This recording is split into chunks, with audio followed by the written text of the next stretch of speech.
ये दस्तक रेडियो है। नमस्कार, आप सुन रहे हैं दस्तक टाइम्स का 5 मिनट का न्यूज बुलेटिन दस्तक अब तक। मैं हूं प्रियंका। शाम 5 बजे की बड़ी खबरों के साथ।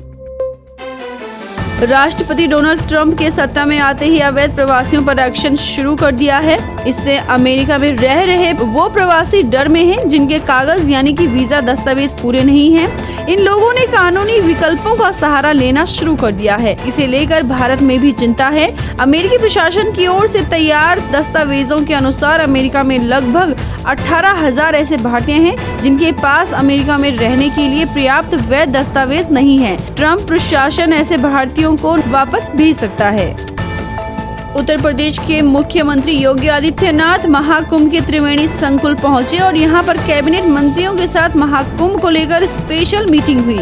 इस मीटिंग के लिए यूपी कैबिनेट के सभी 54 मंत्रियों को बुलाया गया था, जिसमें कई प्रस्तावों पर चर्चा हुई। मीटिंग के बाद पूरी कैबिनेट ने संगम में स्नान किया। बैठक के बाद मुख्यमंत्री योगी आदित्यनाथ ने कहा, मैं पूरे मंत्री परिषद की ओर से महाकुंभ में आए हुए तमाम संतों और श्रद्धालुओं का स्वागत करता हूं। पहली बार महाकुंभ में पूरा मंत्री परिषद मौजूद है। प्रदेश के विकास से जुड़े हुए मुद्दों पर चर्चा हुई है।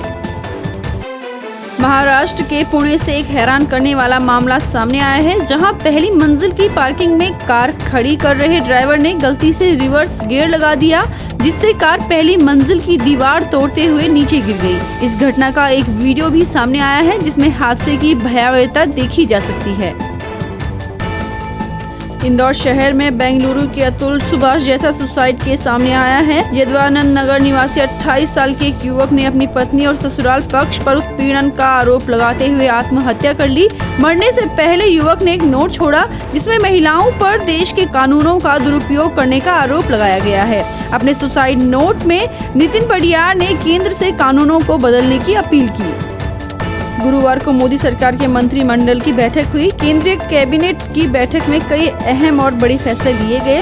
केंद्रीय मंत्री पीयूष गोयल ने बताया कि राष्ट्रीय स्वास्थ्य मिशन अगले 5 साल तक चलेगा। वहीं जूट पर MSP 315 रुपए बढ़ा दी गई है। पश्चिम बंगाल सरकार ने RG कर मामले में दोषी संजय रॉय को आजीवन कारावास की सजा सुनाए जाने के ट्रायल कोर्ट के फैसले के खिलाफ कलकत्ता हाई कोर्ट की डिवीजन बेंच का दरवाजा खटखटाया है। मामले की अगली सुनवाई 27 जनवरी को होगी। यूपी के प्रयागराज में बुधवार को महाकुंभ में योगी सरकार की कैबिनेट बैठक होने के बाद सीएम योगी ने कहा कि प्रयागराज, वाराणसी और आगरा हमारे 3 महत्वपूर्ण नगर निगम हैं। यहाँ के लिए बॉन्ड जारी करने जा रहे हैं। सरकार चित्रकूट और प्रयागराज को लेकर डेवलप करेगी। इसके लिए गंगा एक्सप्रेस वे को एक्सटेंशन देंगे। इससे पर्यटन और आर्थिक दृष्टि से मजबूती मिलेगी। सीएम ने कहा कि KGMU केंद्र को मेडिकल कॉलेज के रूप में स्थापित करने का निर्णय लिया गया है। 3 जिलों हाथरस, कासगंज और बागपत में 3 नए मेडिकल कॉलेज स्थापित किए जाएंगे। 62 ITI, 5 नवाचार, आविष्कार और प्रशिक्षण केंद्र स्थापित किए जाएंगे। पिथौरागढ़ जिले के थलमुआनी के गोबराड़ी गांव से 1 किलोमीटर दूरी पर नदी से लगे 400 मीटर ऊंचे चट्टान पर सुरंग मिली है। उसके अंदर 2 अलग अलग सुरंग हैं। पुरातत्व विभाग इसका निरीक्षण कराएगा।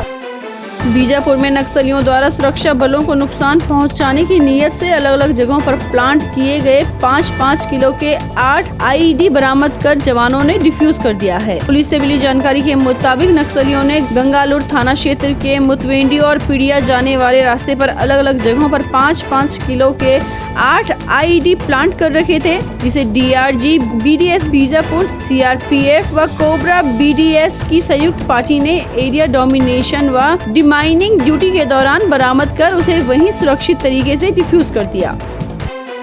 प्रधानमंत्री नरेंद्र मोदी ने मेरा बूथ सबसे मजबूत कार्यक्रम के जरिए पार्टी कार्यकर्ताओं के साथ संवाद किया। इस दौरान उन्होंने आम आदमी पार्टी पर जमकर हमला बोला। उन्होंने कहा कि आपदा वाले अब हर दिन एक नई घोषणा कर रहे हैं।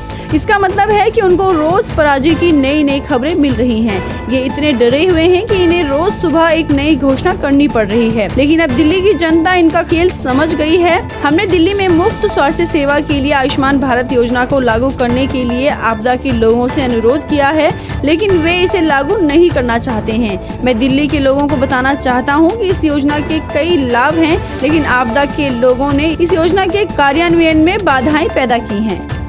अंग्रेजी कैलेंडर के अनुसार श्री राम लल्ला के विग्रह की प्राण प्रतिष्ठा का दिन है।